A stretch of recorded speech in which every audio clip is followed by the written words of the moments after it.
ഇന്നലത്തെ weekend episode വന്നപ്പോൾ ഏറ്റവും കൂടുതൽ അടി കിട്ടിയത് ജാസ്മിന് തന്നെയാണ്. ജാസ്മിനെ ലാലേട്ടൻ അങ്ങ് പൊളിച്ചടിക്കുക എന്ന് തന്നെ പറയണം.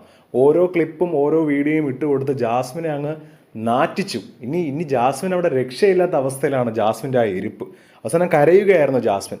ഒന്നാമത്തെ കാരണം മൈക്ക് ഊരി വെച്ച് നടക്കുന്നത് ജാസ്മിൻ മനഃപൂർവ്വം പലവട്ടം ചെയ്തിട്ടുണ്ടെങ്കിലും ലാലേട്ടൻ ചോദിച്ചപ്പോൾ അത് ഒന്നോ രണ്ടോ പ്രാവശ്യം അറിയാതെ എന്ന് പറഞ്ഞു. അതിൻ്റെ വീഡിയോ ഒക്കെ കാണിച്ചു കൊടുത്തപ്പോൾ ജാസ്മിൻ അങ്ങ് തീർന്ന അവസ്ഥയാണ്. പിന്നെ രണ്ടാമത് ചായ ഇട്ടത്, തുമ്മിക്കൊണ്ട് ചായ ഇട്ടു. അതിൽ അപ്സര പറഞ്ഞപ്പോൾ ജാസ്മിൻ പറഞ്ഞ ആ വാക്ക് പലരെയും വളരെ വിഷമിപ്പിച്ചു.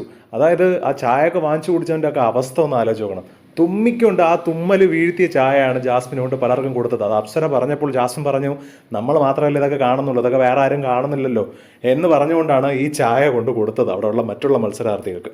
എനിക്ക് തോന്നുന്നു ഏറ്റവും കൂടുതൽ ചായ വാങ്ങിച്ച് കുടിച്ചത് ജിൻഡു ആയിരിക്കും. പിന്നെ ശരണ്യയും കുടിച്ചു കാണും. ശരണ്യയുടെയൊക്കെ എക്സ്പ്രഷൻ കാണുമ്പോൾ എനിക്ക് അങ്ങനെ തോന്നുന്നുണ്ട്. പിന്നെ ഇതുകൂടാതെ സിജോ പുറത്തു പോയത് ഒരു വലിയ സംഭവമേ അല്ല എന്ന് ജാസ്മിൻ്റെ വാ കൊണ്ട് പറഞ്ഞു.